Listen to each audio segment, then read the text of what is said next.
প্রিয় ছাত্রছাত্রীরা, আজ আমি আলোচনা করব নৈবেদ্য কাব্যগ্রন্থ নিয়ে। আচ্ছা, নৈবেদ্য কাব্যগ্রন্থের একটা কবিতা দ্বাদশ শ্রেণীতে অন্তর্ভুক্ত হয়েছে। যারা এবছর পরীক্ষা দিয়েছো তাদের তো পড়া হয়েই গেছে।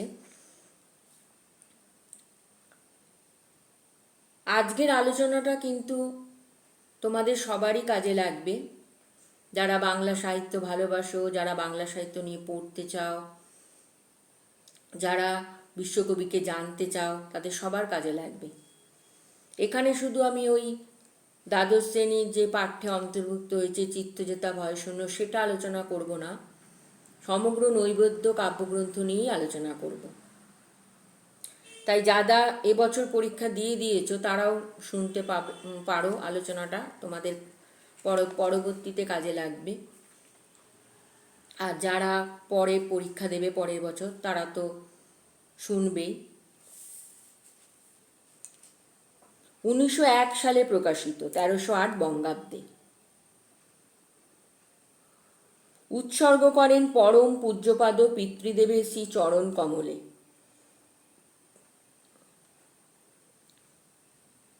মোট 100টা কবিতা আছে।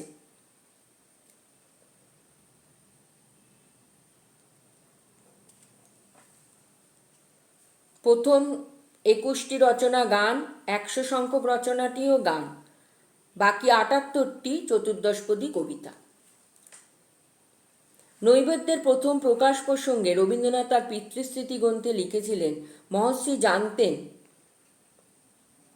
মানে রথীন্দ্রনাথ তার পিতৃস্মৃতি গ্রন্থে লিখেছিলেন যে মহর্ষি জানতেন, মানে দেবেন্দ্রনাথ ঠাকুর জানতেন যে বাবা কবিতা লেখেন। বাবা অর্থে এখানে রথীন্দ্রনাথ লিখছেন, রবীন্দ্রনাথের ছেলে।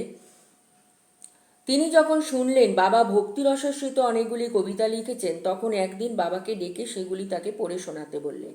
একটির পর একটি কবিতা বাবা পড়ে চললেন আর মহর্ষি নিবিষ্ট হয়ে শুনতে লাগলেন, ঘন্টার পর ঘন্টা। পড়া শেষ হয়ে গেলে বাবা যখন নৈবেদ্য থেকে একটি ভক্তিরসাশ্রিত গান গাইলেন, মহর্ষির চোখ দিয়ে দরদর করে জল পড়তে লাগলো। কবিতাগুলি পুস্তক আকারে প্রকাশ করার জন্য তিনি তখনই বাবার হাতে টাকা তুলে দিলেন। সেই কবিতাগুলি নৈবেদ্য নামে বই হয়ে প্রকাশিত হলো।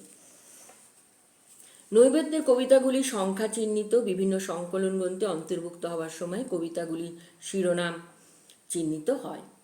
নৈবেদ্য দেবতার উদ্দেশ্যে নিবেদন করা হয়।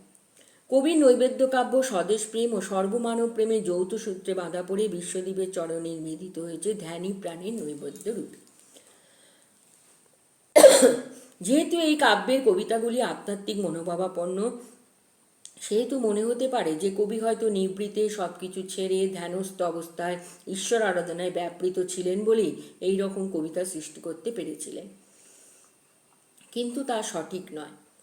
প্রতিদিনের সংগ্রাম, অসংখ্য কর্তব্য পালন, অভাব অভিযোগ, বিষয় আশয় দেখাশোনা সবকিছু সামলে নিজের চিত্তকে সংযত শান্ত করে ব্রহ্মপদে আত্মসমর্পণের প্রয়োজন অনুভব করেছিলেন। আর তারই ফলস্বরূপ নৈবেদ্য কাব্যগ্রন্থ। কোলাহল, অতিথি অভ্যাগত আপ্যায়ন, বিভিন্ন সমস্যা নিয়ে উদ্বিগ্ন কবি এরই মধ্যে প্রতিদিন একটি একটি করে পুষ্প চয়ন করে নৈবেদ্যের সাজি পূর্ণ করেছেন। কবি তার বিলেত প্রবাসী বন্ধু জগদীশচন্দ্র বসুকে 1900 সালের 20শে নভেম্বর লিখেছেন যে তিনি প্রতিদিন নৈবেদ্য রচনা করে চলেছেন।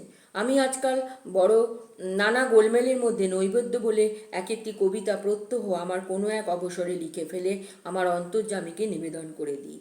আমার জীবনের কৃতকর্মের সমস্ত দুঃখ সুখের কেন্দ্রস্থলে যিনি ধ্রুব নিশ্চলভাবে বিরাজ করছেন এবং সেই সঙ্গে সমস্ত অনুপরমাণু সমস্ত বিরাট জগৎমণ্ডলের যিনি একটিমাত্র ঐক্যস্থল, তার কাছে নির্জনে গোপনে প্রত্যহ জীবনের এক একটি দিন সমর্পণ করে দিচ্ছি।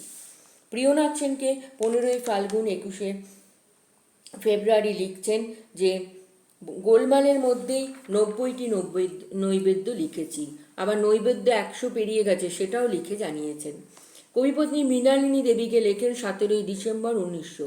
আর সমস্ত সকাল ধরে লোক সমাগম হয়েছিল। ভেবেছিলাম 7ই পৌষে লেখাটা লিখব, তা আর লিখতে দিলে না। সকালে নাবার ঘরে 2টো নৈবেদ্য লিখতে পেরেছিল। অগ্রজ জ্যোতিরিন্দ্রনাথ ঠাকুরকে লিখছেন, যেটা কোনো তারিখ নেই, তারিখবিহীন। আমি নৈবেদ্য বলে 100 খানে কবিতা সমাজ পেশে ছাপতে দিয়েছি, হয়তো আগামী নববর্ষের আরম্ভে পেতে পারবেন। রোজ সকালে একটি দুটি করে লিখে এতগুলো জমে উঠেছে। নৈবেদ্য রবীন্দ্র কবি আত্মার ভারত আবিষ্কারের কাব্য। নৈবেদ্যের কবিতায় কবি স্বদেশপ্রীতির নানা দিক উদ্ঘাটিত হয়েছে। অতীত ভারতের ঐতিহ্যের প্রতি কবির গভীর শ্রদ্ধা ও ভালোবাসা ধরা পড়েছে এই পর্বের কবিতা। দেশ ও বিদেশের বর্তমান সংকটের সমাধান তিনি খুঁজেছেন প্রাচীন ভারতের ঔপনিবেশিক আদর্শের মধ্যে। নৈবেদ্যের কবিতায় প্রাচীন ভারত প্রধান উপনিষদের ভাবাবহকে আশ্রয় করেছে। পারিবারিক ঐতিহ্য সূত্রে রবীন্দ্রনাথ ঠাকুর উপনিষদের আদর্শে দীক্ষিত হয়েছিলেন। আদি ব্রাহ্ম সমাজের কোনো কোনো উপাসনায় ভাষণ দেওয়ার দায়িত্ব লাভ করেছিলেন। সেই ব্রাহ্ম উপনিষদ বা ব্রহ্ম মন্ত্র নামে প্রকাশিত ভাষণগুলি উপনিষদের মন্ত্র রবীন্দ্র কল্পনায় ঔপনিষদিক ভারতবর্ষের আদর্শকে প্রচার করার চেষ্টা করেছে। নৈবেদ্যের অনেকগুলি সনেট বস্তুত উপনিষদের শ্লোকের বাংলা কাব্যানুবাদ বা সেই আদর্শের কাব্যরূপ। সেই জন্যই এই কাব্য মহর্ষি দেবেন্দ্রনাথকে মুগ্ধ করেছিল।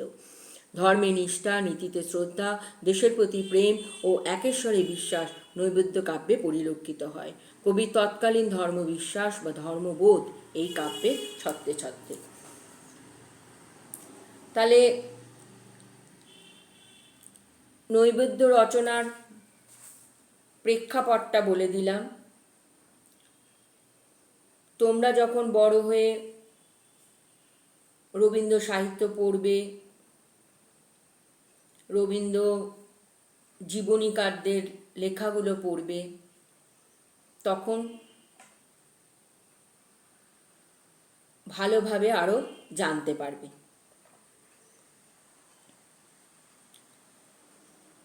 আর যেহেতু দ্বাদশ শ্রেণীর সিলেবাসে একটা কবিতা আছে, সেই জন্য পরীক্ষার জন্য তো ওটা পড়তেই হবে, কিন্তু ওটার বাইরেও যদি পুরো নৈবেদ্য কাব্যগ্রন্থের সব কবিতাগুলো পড়ো তাহলে কিন্তু খুব ভালোভাবে বুঝতে পারবে।